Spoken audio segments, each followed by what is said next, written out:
안녕하세요. 저는 30 중반의 여자입니다.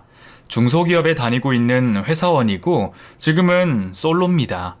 아니 어쩌면 앞으로도 계속 솔로일지 모르겠습니다.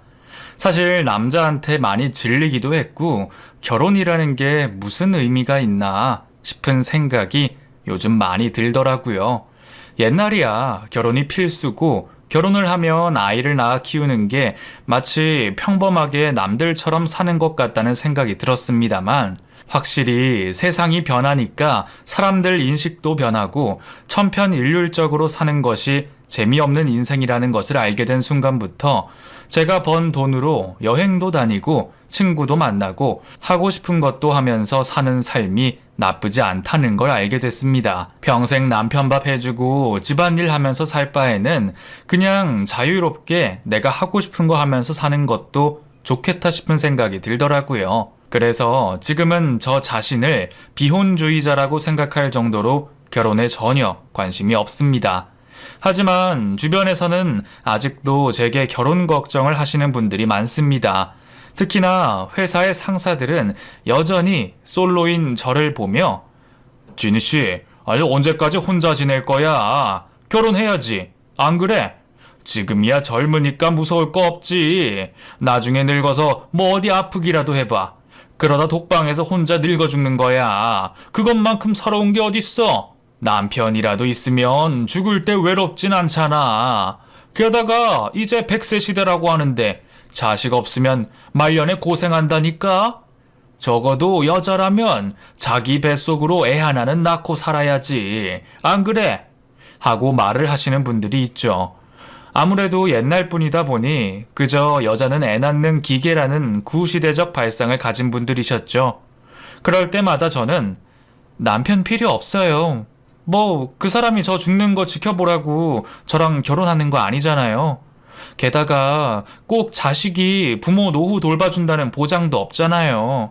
현대판 고려장이라고 해서 부모 귀찮다고 연 끊고 사는 사람들도 많은데 뭘 믿고 그렇게 단정 지어요? 그리고 때가 되면 하겠죠. 차장님이 좋은 사람 소개시켜 주실 거 아니면 결혼 얘기 좀 그만하시면 안 돼요? 저 파혼한 거 모르시는 분도 아니고 왜 자꾸 저한테 결혼 강요하시는데요? 하고 독설을 한 적이 몇 번 있었습니다. 물론 저렇게 못되게 말을 하는데도 불구하고 끝까지 결혼을 포기 못하는 종족들이 몇몇 있습니다.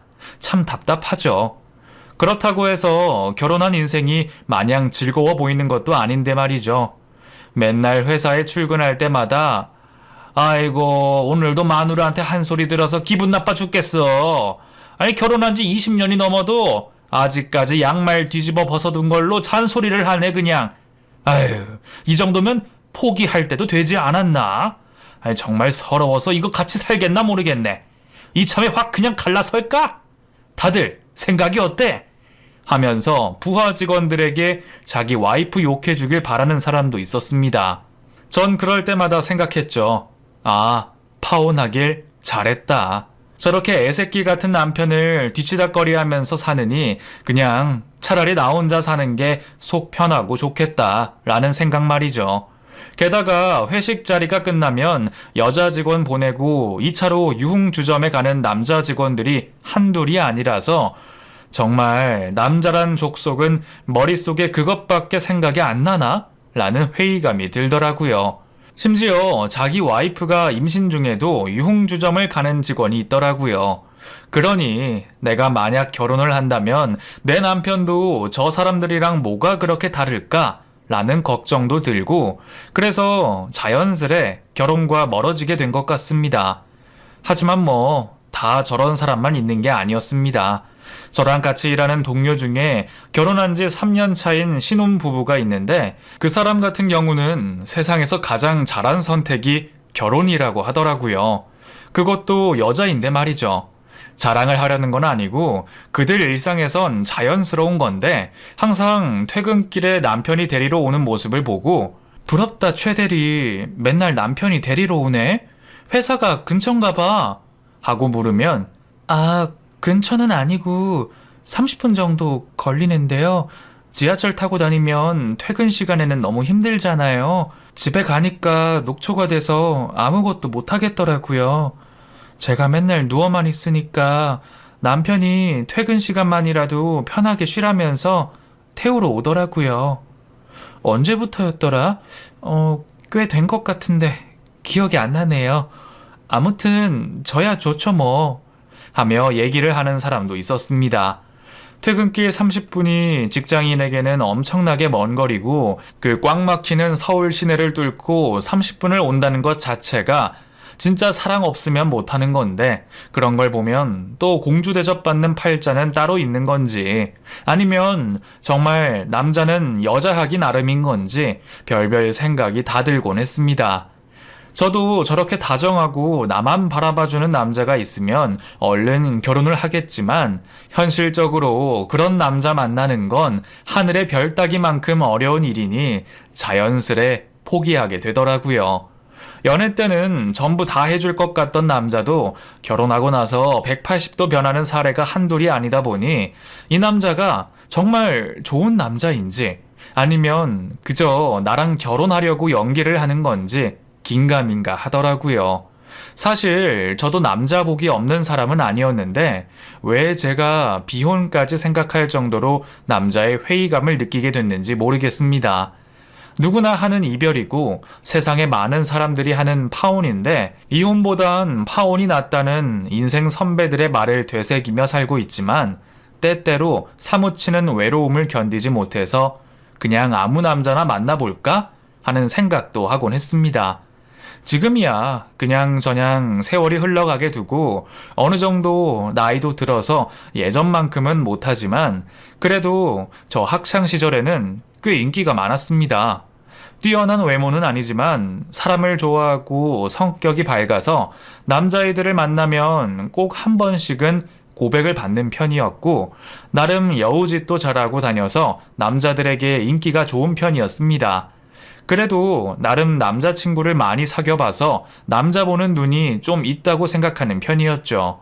소위 친구들이 말하는 똥차 같은 애들은 한두 번 정도 만나보면 바로바로 걸을 수 있었고 좀 애매한데?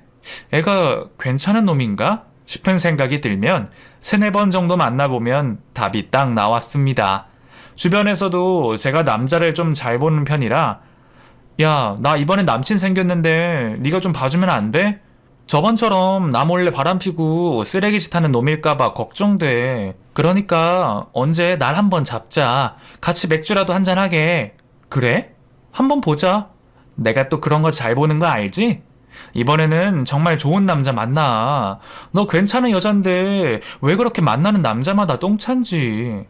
너 그거 나쁜 남자 좋아하고 그러는 거 고쳐야 돼. 알아. 나도 저번에 한번 크게 데이고 이제는 그런 타입 완전 질색이야.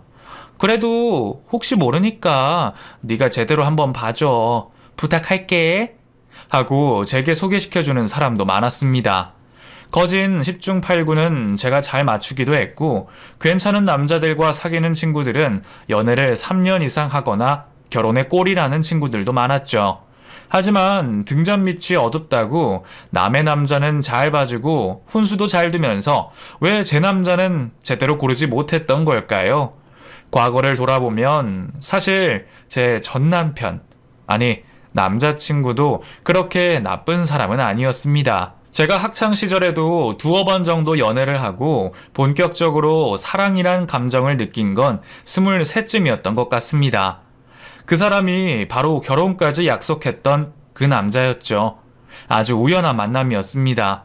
저는 당시 학교와 편의점에서 알바를 하고 있었고 남자친구는 그 맞은편 호프집에서 알바를 하고 있었습니다. 항상 10시쯤 되면 편의점에 찾아와서 비닐장갑 어딨어요? 하고 묻는 남자였는데 매일 그 시간만 되면 사가길래 한 번은 궁금해서 물어봤습니다. 손님, 근데 왜 맨날 이 시간만 되면 비닐 장갑을 사가세요? 아, 그게 저 앞에 호프집에서 알바하는데요. 9시 전까지 재료 손질하고 뭐하고 하면 비닐 장갑을 다 쓰거든요. 그럼 정작 손님이 많이 오실 때 비닐 장갑이 필요한데 그때 다 떨어져요. 하고 대답을 해주더군요. 아, 그렇구나. 그럼 혹시 개수를 더 많은 걸로 사가시면 어때요? 아니면 저기 맞은편에 조금 더 걸어가면 큰 마트 있거든요. 거기는 비닐 장갑이 개수도 많은데 좀 더 싸요. 물론 제 돈도 아니고 그쪽도 알바니까 사장님 돈 쓰는 거지만 이왕이면 그래도 귀찮지 않게 여러 번 움직이는 것보다 낫지 않나 해서 하고 괜한 오지랖을 부렸던 기억이 납니다. 그 말을 듣고는 그 남자가 머리를 벅벅 긁으며 사실 그런 거 별로 신경 안 써요. 어차피 이 편의점에 있는 건물 저희 부모님 거거든요. 이 편의점의 점장님이 저희 작은 아빠예요. 그래서 일부러 여기서 사는 겁니다.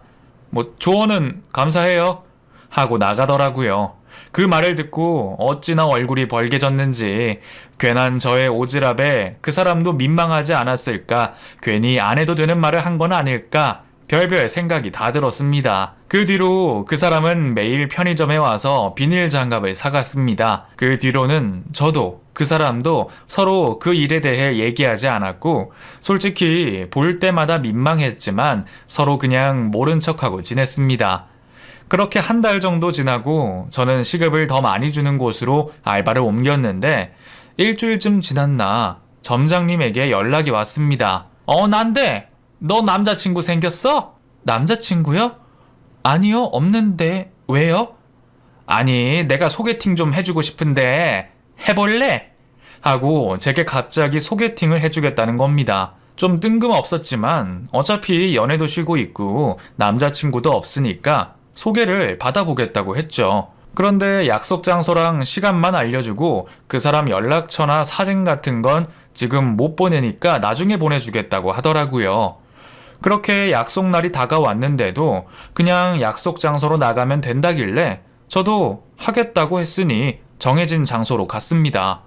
그런데 문 앞에 서 있으니 고민이 되는 겁니다. 도대체 소개팅남이 누군지 알고 그 사람을 만나야 할지, 그 사람은 나를 알기나 할지, 괜히 시간 낭비한 건 아닌지 별 생각이 다 들더군요. 그런데 제가 먼저 자리에 앉아 커피 한 잔을 마시는데 누군가 제 앞에서 섰습니다. 그리고 고개를 올려다보고 저는 아무 말도 못했죠. 편의점에서 매일 비닐 장갑을 사던 그 알바생이었거든요. 그쪽은? 네, 맞아요. 제가 소개해달라고 했어요. 기분 나쁜 건 아니죠? 아니, 그런 건 아닌데 좀 당황스럽긴 하네요. 하고 애꿎은 빨대만 만지작거렸죠. 그렇게 처음으로 앉아 얘기를 나누게 됐고 어쩌다 보니 집안 얘기도 하게 됐습니다. 전 살면서 솔직히 그냥 제가 평범한 집안의 딸이라고 생각했습니다. 학창 시절에도 그냥 소소하게 용돈 받으며 살았고 저희 집이 부자는 아니었지만 부족한 거 없이 컸다고 생각했는데 그 사람과 얘기를 나눠보니 저희 집이 가난한 거였더라고요. 그 사람은 저에 비해 부유한 집안에서 풍족하게 자란 편이었죠. 어쩌다 보니 어린 시절 얘기를 하게 됐는데 그 남자가 하는 말이 저 유치원에 데려다 주시던 삼촌이 있었어요. 저희 아버지 비서분이신데 그분이 진짜 좋으신 분이었거든요. 오죽하면 지금도 종종 연락하고 저희 집에 와서 식사도 하세요. 그땐 몰랐는데 저희 아버지보다 2살 어리시더라고요. 예전엔 사장님이라 불렀는데 지금은 형이라고 하시더라고요. 아버지가 좀 많이 자유분방하신 편이에요. 저도 그렇게 컸고요. 하면서 너무 아무렇지 않게 자기 가족에 대해 얘기를 하더라고요. 솔직히 좀 놀랬습니다. 부자를 본 적은 있지만 이렇게 가까이에서 본 적은 처음이었고 왜 그랬는지 모르겠지만 저도 모르게 좀 위축이 되더라고요. 그날은 그 사람 얘기를 들어주느라 꽤 많은 시간을 보냈는데 절대 자랑 느낌은 아니었고 정말 그냥 자기 얘기하는 걸 좋아하는 사람 같았습니다. 그렇게 1차에 카페에서 만나 조금 얘기를 하다가 그 사람이 저녁을 대접할 때니 먹으러 가자 하더군요. 저도 나쁘지 않아서 그 사람을 따라갔는데 첫 만남에 고급 레스토랑을 데려가더라고요. 인당 밥값이 10만원 정도 하는 곳으로요. 저녁을 대접한다는 말에 돈 걱정은 안 했지만 솔직히 좀 부담스러웠습니다. 그 당시 제 나이 고작 23살이었고 그 사람도 제대한 지 얼마 되지 않아 25살이라고 했는데 너무 큰 돈이 아닐까 싶은 생각이 들었지만 덕분에 코스 요리를 처음 먹고 너무 만족스러웠던 기억이 납니다. 그 뒤로 저희는 몇 번의 만남을 더 가졌습니다. 저보다 부유한 편인 게 좀 부담스러운 걸 빼면 대화나 성격은 잘 통했어요. 게다가 남자다운 매력도 있어서 이성적 호감이 생기더라고요. 그렇게 한 3-4번쯤 만났을까? 그 사람이 제게 사귀자고 고백을 했고, 그렇게 우리 두 사람은 연인이 됐습니다. 그 사람이 마냥 좋아서 시작한 연애였는데, 솔직히 데이트 비용이 많이 부담이 된 건 사실이었습니다. 그 사람은 절 만날 때마다 선물을 사왔습니다. 이게 뭐야? 목걸이야? 너무 예쁘다. 자기야, 진짜 고마워. 마음에 들어? 엊그제 백화점 갔다가 너 생각나서 샀어. 잘 어울리겠다. 얼른 해봐. 하고 제게 걸어주면 더없이 반짝이는 예쁜 목걸이였죠. 그런데 쇼핑백 안에 선물 상자를 정리하면 그 안에 영수증이 있었는데 목걸이가 50만 원이 넘는 거더라고요. 50만 원? 너무 비싼 거 아니야? 우리 뭐 기념일도 아니고 아무 날도 아니잖아. 갑자기 왜 이렇게 비싼 걸 샀어? 예쁘잖아. 뭐 가격이 뭐가 중요해. 네가 선물 받고 즐거워하면 되는 거지. 그런 거 신경 쓰지 마. 나 그 정도로 못난 놈 아니야. 내가 돈 없는데 이런 걸 너한테 사다 주는 거 아니잖아. 너는 그냥 받고 좋아하기만 하면 돼. 하고 말을 해줬지만 사람이라는 게 또 어떻게 받기만 하겠습니까? 결국 저도 생활비를 하려고 모았던 알바비를 탈탈 털어서 남자친구 운동화도 사주고 게임기도 사주고 제가 할 수 있는 건 최대한 많이 하려고 노력했습니다. 그런 제 노력이 빛을 발한 건지 아니면 정말 남자친구가 절 진심으로 오랫동안 사랑해줘서 그런 건지 저희 두 사람은 꽤 오랜 연애를 했습니다. 남자친구는 아버지 사업을 물려받아 따로 취직을 하지 않는다고 했고 대학도 중간에 자퇴를 했습니다. 미국으로 3개월 동안 교육을 하러 간다나 뭐라나. 아무튼 확실한 건 저랑 다른 세상을 살고 있는 것 같은 사람이었습니다. 남자친구의 환경이나 부모님이 어떤 사람인지 그리고 어떻게 자랐는지 제가 모든 걸 알 순 없지만 확실한 건 이 남자를 만나면서 저도 점점 남자에 대한 눈이 높아지고 소위 말하는 유니콘 같은 사람과의 연애를 하고 있다고 생각했습니다. 그렇게 저희 두 사람은 8년 정도 연애를 했고 주변에서 하나 둘씩 결혼 얘기를 하기 시작했습니다. 특히나 저희 회사 직원들은 남자친구를 몇 년 만났다고? 8년? 아니 그럼 이제 결혼해야 되는 거 아니야? 남자는 그런 얘기 안 해? 안 하던데요. 그리고 꼭 연애 끝이 결혼은 아니니까요. 때가 되면 하지 않을까요? 괜히 등 떠밀려서 결혼하고 싶진 않아요. 하고 말을 하긴 했습니다만 저도 제 청춘을 이 남자에게 바치니 결혼 생각을 아예 안 한 건 아니었습니다. 하지만 8년의 연애 기간 내내 남자친구가 먼저 결혼을 언급한 적이 한 번도 없었고 그래서 저도 괜한 자존심에 모른 척 했습니다. 하지만 솔직히 30이 넘고 나니 좀 마음이 급해지는 건 사실이더라고요. 남자친구도 이런 제 마음을 어느 정도 눈치챘는지 조심스럽게 먼저 결혼 얘기를 꺼냈습니다. 혹시 부모님이 나 만나는 거 아셔? 한번 인사드리고 싶은데. 응, 아시지. 우리 오래 만났잖아.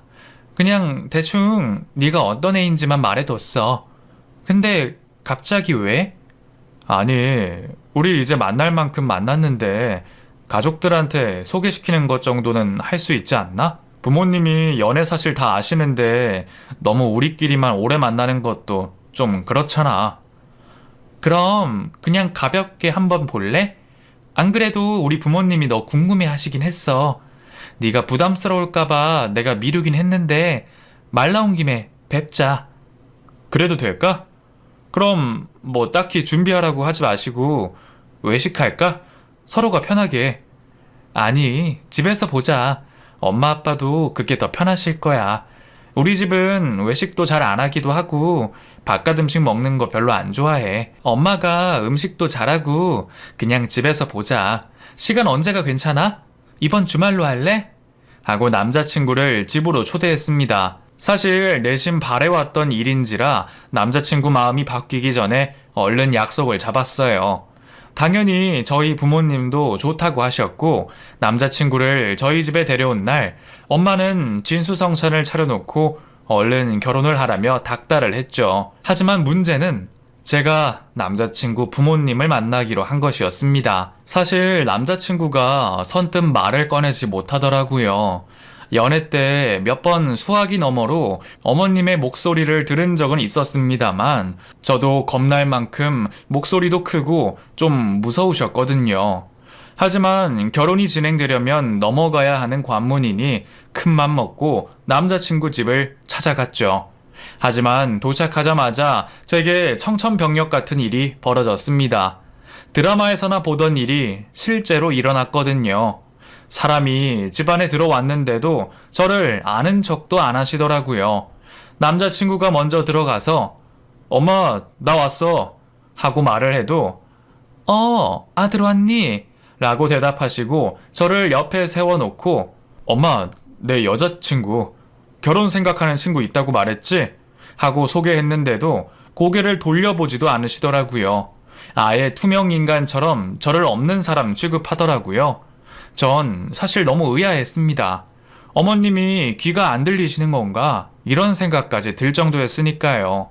남자친구가 입구에 서서 엄마, 엄마 하고 불렀지만 어머님은 아무 말도 하지 않고 TV만 보셨고 화가 난 남자친구는 저를 끌고 밖으로 나왔습니다.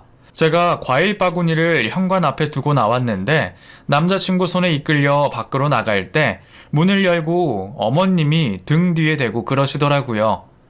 이딴 쓰레기는 뭐하러 가져왔어? 그리고 아들, 엄마가 말했다? 연애만 해, 연애만. 그냥 갖고 놀다 버리지. 너는 뭐 집까지 데리고 들어오고 그래? 아줌마, 집 청소 싹 해주세요. 구석구석 전부 소독해 주시고 특히 현관 쪽 깨끗하게 닦아주세요. 하고 문을 쾅 닫아버리더라고요. 너무 비참했습니다. 이러려고 내가 인사를 하러 온 건가? 우리가 정말 결혼해도 되는 건가? 별별 생각이 다 들었고 저는 남자친구의 부름에도 뒤돌아보지 않고 택시를 타고 집에 와서 펑펑 울었습니다. 그리고 다음 날 남자친구는 저희 집에 찾아와서 저희 부모님을 붙잡으며 제발 어머니, 진이 좀 설득해 주세요. 저 진이 없이는 못 살아요. 진짜예요. 어머니, 제발요. 저희 어머니가 첫 만남이라 그렇지 분명 진이 알고 나면 좋은 애라는 거 아실 거예요. 제가 어떻게든 설득할게요. 어머님도 진이 싹싹하고 좋은 애라는 거 아시잖아요. 저희 정말 잘 살 자신 있어요. 제발요. 어머니, 진이 좀 설득해 주세요. 하며 저희 엄마에게 사정사정 하더라고요. 엄마가 너무 착하고 좋은 사람이라 차마 그걸 밀어내지 못하고 제게 말을 전하면서 진이야, 이렇게까지 하는데 내가 어떻게 뭐라고 하겠어. 네가 좀 봐줘. 너네 오래 만났잖아. 응? 좋은 애라는 거 너도 알잖아. 그리고 드라마 같은 데서도 보니까 처음에만 좀 그렇지 부자들도 뭐 나중엔 다 착해지고 그러던데. 그냥 좋은 게 좋은 거라고 네가 한 수 굽히고 들어가. 어차피 시댁 만날 일도 별로 없고 둘이 잘 살면 그만이야. 게다가 나중에 애라도 나오면 또 시댁에서 태도가 변한다고 하더라. 그러니까 너무 고집 피우지 말고 그냥 지고 들어가. 하면서 저를 설득하더라고요. 솔직히 엄마 앞에서 그냥 소리 지르면서 난리 한번 칠까 하다가 저도 남자친구를 너무 사랑하기도 하고 헤어지고 싶은 마음이 그 당시엔 없어서 남자친구가 부모님을 설득해 보겠다고 하니 결혼 준비를 지속하기로 했습니다. 저는 남자친구와 다시 연락을 하면서 만약 한 번만 더 이런 일이 생기면 나 그땐 정말 너랑 헤어질 거고 평생 안 볼 거야. 나도 충분히 너희 집이 부자인 거 알고 우리 집이랑 집안 차이 많이 나는 것도 아는데 그래도 이건 아니잖아. 너네 부모님이 부자인 거지 네가 부자는 아닌 거 아니야? 그게 다 네 돈이야? 왜 사람을 이런 식으로 비참하게 만들어? 나도 우리 집에서 귀한 자식이고 사랑받고 자랐어. 너희 어머니한테 이런 취급 받을 정도로 잘못한 것도 없고, 그러니까 네가 중간에서 똑바로 행동해. 너네 부모님 하나도 설득할 자신 없으면 그냥 지금 헤어져. 그게 서로에게 좋을 테니까. 하고 쏴붙이듯 말했죠. 남자친구는 절대 그렇게는 못한다면서 저를 포기하지 못하겠다며 어떻게든 부모님을 설득하겠다고 했습니다. 그렇게 저는 남자친구를 믿고 웨딩홀도 보러 다니고 드레스도 입어보고 신부놀이를 했죠. 준비를 하면서 상견례도 해야 하지 않겠냐며 남자친구가 먼저 날을 잡자고 하더라고요. 그렇게 결혼 한 달 전 상견례 날짜가 잡히고 저희 가족들이 남자친구 가족들이 있는 집 근처에서 보기로 했습니다. 우선 시작부터가 꼬였습니다. 약속 시간이 12시 30분이었는데 1시가 넘어도 남자친구가 연락이 되지 않았습니다. 저희 가족은 12시 전부터 식당에 도착해 기다리고 있었는데 1시간이 흘러도 나타날 기미가 안 보이자 초조해지더라고요. 그렇게 1시 30분쯤 됐을 무렵 남자친구가 헉헉대며 도착했고 죄송해요. 정말 죄송해요. 하면서 어머님을 모시고 들어왔죠. 땀에 쩔은 남자친구 모습과는 달리 어머님은 고고하게 들어오셨고 자리에 앉으시자마자 미안하단 말도 없이 자기 얘기를 시작하더라고요. 전 정말 너무 기가 막힙니다. 우리 아들이 이런 집이랑 결혼을 하겠다고 할 줄은 생각도 못했죠. 자녀분에게 들으셨겠죠? 집안 차이가 얼마나 나는지. 근데 결혼이라뇨. 택도 없다고 생각했죠. 하지만 자식 이기는 부모 없다고 하지 않습니까? 뭐 어쩔 수 없이 손에 이끌려 나왔습니다만 저도 할 말은 해야겠죠. 라며 분위기를 잡더라고요. 저희 부모님은 아무 말도 않고 가만히 있으시다가 엄마가 먼저 네, 말씀하시죠. 저도 어떤 마음이실 줄은 잘 압니다만 사실 지금 많이 불편하고 말을 하는데 갑자기 그 말을 확 끊으면서 아니요. 제가 그쪽 얘기 듣자고 여기 나온 거 아닙니다. 전 제 할 말만 하고 갈 거예요.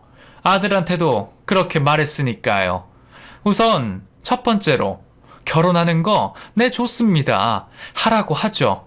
대신 혼인신고는 바로 하는 건 원치 않습니다. 요즘 젊은 애들 몇 년 살아보고 한다고도 하고 당장 혼인신고해도 둘이 어떻게 될지 모르는 마당에 빨리 해서 좋을 거 없다고 생각합니다. 그러니까 결혼 후 혼인신고는 바로 안 했으면 좋겠네요. 나중에 몇 년 살아보고 제가 괜찮다 싶을 때 했으면 좋겠어요.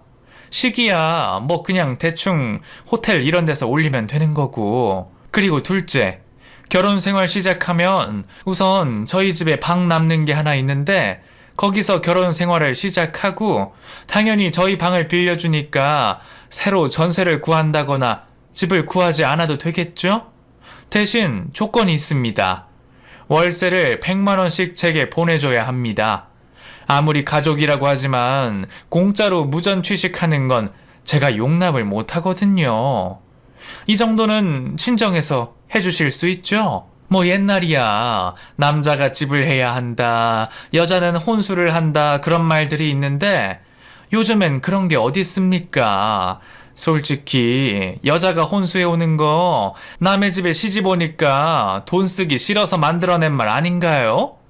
저 결혼할 때 제 돈 보태서 이 사람이랑 같이 반반씩 내고 집 구했습니다. 근데 요즘 집값 하늘을 찌르는데 그쪽에서 집값 반 내실 수 있나요? 하고 쏴붙이더라고요. 그 말을 듣고 저희 엄마가 아니 사부인 그건 아니죠. 물론 뭐 월세를 100만 원씩 내는 것도 무리입니다만 저희 딸을 시댁에서 살게 할 수는 없습니다. 공짜로 시댁에 들어와서 살라고 하는 것도 그런데 100만 원씩 월세까지 내면서 시댁에서 우리 딸 살게 할 생각 없습니다. 결혼을 허락하고 말고 하는 것도 사실 웃긴데 이런 식이라면 저도 이 결혼 허락 못합니다. 제 딸이 지옥으로 걸어 들어가는 모습을 제가 어떻게 봅니까? 지금 사부인이 하시는 말투가 어떻게 들렸는지 아십니까? 우리 집에 방 한 칸 내어줄 테니까 100만 원씩 내고 살아. 할 수 있겠어? 너네 집에서 이 정도 돈도 못 해주겠지? 그러니까 못하면 그냥 결혼하지 마. 이렇게밖에 안 들립니다. 제가 잘못 해석한 겁니까? 하고 저희 엄마도 큰 소리를 내시더라고요. 그 말을 들은 예비 시어머니가 네, 맞습니다. 제대로 해석하셨네요. 한 달에 100만 원씩 줄 수 있다고 해도 사실 저 결혼시킬 마음 없습니다. 우리 아들, 저 정말 애지중지 키웠습니다. 아무 여자, 아무 집안에 장가 보낼 거였으면 이렇게까지 정성 들여 키우지 않았죠. 그래서 지금 누구보다 이 결혼 반대하고 싶은 심정입니다. 그리고 말이 나왔으니 저도 그냥 하겠습니다. 100만 원씩 주실 여력이나 있으십니까? 지금 차림새를 보아하니 100만 원은커녕 10만 원도 저희 집에 보내기 힘드실 것 같고 막말로 상견례인데 이렇게 추레하게 입고 오시는 건 예의가 아니라는 생각은 안 해보셨습니까? 진짜 그 부모의 그 자식이라는 말이 괜히 나오는 게 아닙니다. 하고 싸가지 없이 말을 하는 겁니다. 저 그 말을 듣고 진짜 완전 머리가 확 돌았습니다. 이미 제 마음속에 결혼은 물 건너간 지 오래됐고 그러니 더 이상 가만히 앉아서 남자친구 어머님의 막말을 참을 생각이 없었어요. 저기요, 말이 심하네요. 이깟 결혼 안 하면 그만이에요. 더럽고 치사하고 엿 같아서 안 해요. 오래 만난 거 그까짓 거 하나도 아깝지도 않고 저도 저 새끼보다 좋은 놈 만나서 결혼할 수 있어요. 근데 지금 한 그 말 당장 사과하세요. 우리 엄마한테 당장 사과하라고! 라며 미친 여자처럼 소리를 질렀습니다. 그러자 예비 시어머니는 자리에서 일어나 저희 엄마 쪽으로 걸어가더라고요. 순간 분위기는 적막해졌고 엄마도 자리에서 일어났습니다. 그런데 그때 예비 시어머니가 저희 엄마 뺨을 짝소리나게 치는 겁니다. 그리고는 못 배운 것들끼리 잘들 논다 아주. 부모가 이따위니까 자식이 저따위 행동을 하는 겁니다. 이래서 내가 이 결혼을 반대한 거야. 무슨 말인지 알겠어? 돈도 없는 거지 주제 어디서 감히 나한테 기어올라? 더 상대하기에 수준 떨어질까 무섭네. 무튼 오늘 이건 제가 진귀한 경험인 걸로 치죠. 밥값은 제가 낼 테니까 그냥 가시면 됩니다. 하고 저랑 엄마를 번갈아 보더라고요. 저 그 자리에서 바로 미친년처럼 상을 넘어서 그 여자에게 달려들었습니다. 바로 그 여자의 머리끄댕이를 잡아서 바닥에 팽기치고 그 위에 올라타 한참을 놔주지를 않았죠. 그러니 식탁 위에 올려져 있던 접시들이 바닥으로 떨어지면서 음식이 전부 쏟아졌고 저희 아빠와 남자친구 그리고 예비 시아버지까지 전부 달려들어 저를 말리더군요. 이거 놔! 날 왜 말려! 미친 거야? 이거 놓으라고! 하며 몸부림을 쳤는데 한쪽 팔이 빠지면서 제가 풀려날 수 있었습니다. 전 바닥에 놓여있던 음식을 손으로 집어 그 여자 얼굴에 문질렀고 그 여자가 들고 온 가방을 찌개에 담가버렸습니다. 구석으로 몰린 그 여자는 야 미쳤어? 뭐 이런 년이 다 있어! 당장 경찰 불러 당장! 하며 얼굴에 음식물 쓰레기가 범벅이 돼서는 정신을 못 차리더라고요. 그런데 그때 저희 엄마가 바닥에 있던 음식을 주워 그 여자 입속에 쑤셔 넣었습니다. 경찰은 무슨 경찰이야 이 미친년아! 너 같은 년이 아직도 세상에 존재하는 게 놀랍다 놀라워. 이 빌어먹으려나. 뭐? 못 배운 어쩌고 어째? 그래 나 못 배웠다. 고등학교도 겨우 졸업했어. 그래도 우리 딸 한 점 부끄럼 없이 잘 키웠어. 너네 같은 집구석이랑 사돈 맺을 바엔 평생 내가 애 안고 사는 게 100배 1000배 낫다 이년아. 돈 좀 벌었다고 어디서 유세야 유세는. 돈이 전부냐? 돈이 전부야. 이런 싸가지라고는 접시국에 밥 말아먹은 년 같으니라고. 내가 내 얼굴에 때리는 건 참아도 우리 딸 욕하는 건 절대 못 참아. 경찰 불러. 당장 불러. 나 아무것도 무서울 것 없어. 너네가 변호사든 뭐든 선임해서 날 깜빵에 보내려면 보내 이년아. 내가 그깟 콩만 먹는 게 무서운 줄 알아? 하면서 그 여자 멱살을 잡고 흔들었습니다. 순식간에 상견례장은 난리가 났고 직원들까지 모여들어 우리 엄마와 그 여자의 개싸움을 말리기 시작했죠. 그렇게 상견례장은 난장판이 됐고 경찰들이 와서야 싸움이 사그라들었습니다. 그리고 나서 일주일쯤 지났을까 남자친구가 제게 연락을 했더라고요. 미안해, 진이야. 나 네가 너무 좋아서 그래서 널 포기할 수가 없어서 그랬어. 정말 미안해. 내가 엄마를 제대로 설득하지 못했나 봐. 난 나름 내가 가운데서 중립을 지켰다고 생각했는데 그게 아니었나 봐. 너랑 너희 가족들에게 내가 할 말이 없다. 정말 너무 부끄럽고 쪽팔려. 나도 우리 부모님이 그런 사람인 줄 몰랐어. 네가 날 용서할 마음도 없을 거고 너희 부모님도 내가 꼴보기 싫겠지만 사과하고 싶은데 너희 집에 가도 돼? 라고 문자를 보낸 겁니다. 진짜 어이가 없더군요. 제가 방에서 그 문자를 보고 혼자 기가 막혀서 웃자 엄마가 방에 들어오더니 또 그 새끼냐? 야, 짐 싸. 그 새끼 집으로 가.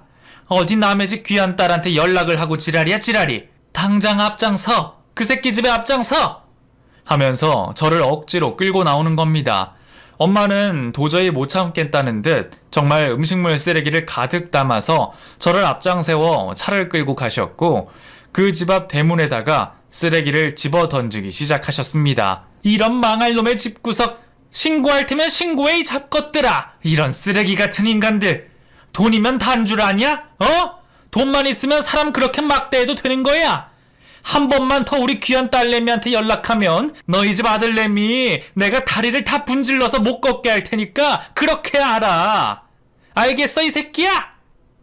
다시는 우리 앞에 얼씬거리지도 말고 돈 많은 것들끼리 잘 먹고 잘 살아 이 새끼들아.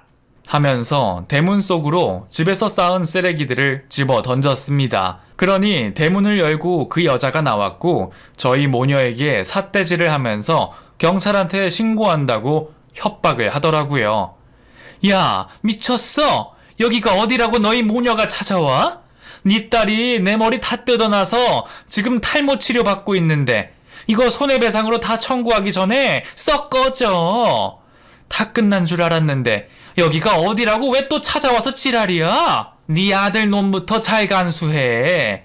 이 문자 보여? 네 뱃속으로 낳은 저놈이 또 내 딸한테 개수작 부리잖아. 여기 찾아온 거 2번 다시 내 딸한테 연락하지 말라고 전하려고 찾아온 거야. 다음에는 음식물 쓰레기가 아니라 똥 뿌릴 거니까 네 아들한테 똑바로 전해.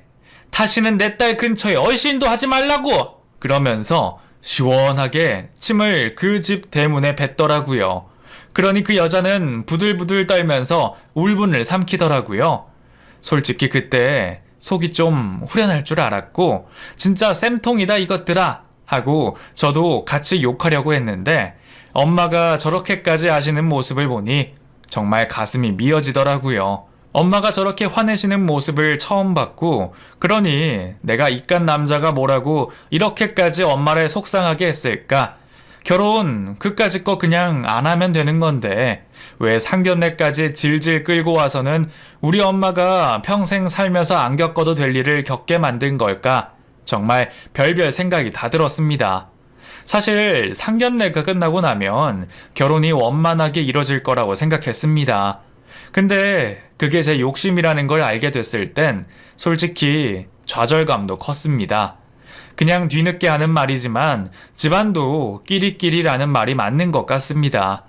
솔직히 진작에 헤어졌다면 이렇게까지 피 튀기며 싸울 일도 없었을 거고 그냥 저희 엄마가 남자친구 집에 찾아간 뒤로 남자친구도 화가 났는지 제게 전화를 걸어서 쌍욕까지 했거든요. 해도 해도 너무한다면서요. 한때는 죽고 못 살았던 남자가 부모가 걸리고 재산이 걸린 문제라 그런지 제게 쌍욕을 하고 남보다도 못한 사이로 변해버리니까 사랑이라는 게 다 무슨 소용이고 10년 연애가 다 무슨 의미인가 싶더라고요. 솔직히 그런 일을 겪고 나서 저도 많이 반성했습니다. 그 사람이 좋은 것도 있었고 그 사람과 결혼하면 제 인생이 공주처럼 변할 거라는 착각도 했었죠. 거기다가 그 사람이 제 인생을 바꿔줄 거라고 철석같이 믿었었던 것도 사실입니다. 친구들도 제게 취직 축하한다고 말해주기도 했고, 이제 사모님 소리 듣는 거냐고 해줬는데, 제가 너무 분수를 몰랐던 것도 있던 것 같네요. 한때 사랑했던 남녀의 사이가 멀어지면서 집안 싸움이 돼버리고, 엄마에게도 그리고 제게도 지울 수 없는 상처가 됐지만, 그 이후로 엄마는 제게 결혼하지 않아도 되니까 그런 놈만 만나지 말아라, 괜한 놈 만나 상처받지 말라는 말을 많이 하세요. 그 이후로 저는 남자라고는 치가 떨리고 비혼까지 다짐하게 됐고요.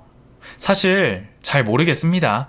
운명의 남자가 나타나 기적처럼 저와 결혼하고 저희 가족과도 잘 지낸다면 더없이 행복하겠지만, 이미 그 꿈은 포기한 지 오래고요. 그냥 저희 부모님이랑 행복하게 살면서 저도 제 인생 꾸려가려고요. 그게 제일 행복하게 살 수 있는 방법인 것 같습니다. 혹시나 청취자분들 중에 미혼이 계시다면 꼭 연애의 목표가 결혼이라고 생각하지 마세요. 스스로 무덤을 파는 행위일 수도 있습니다. 이 말 명심하세요. 긴 사연 들어주셔서 감사합니다.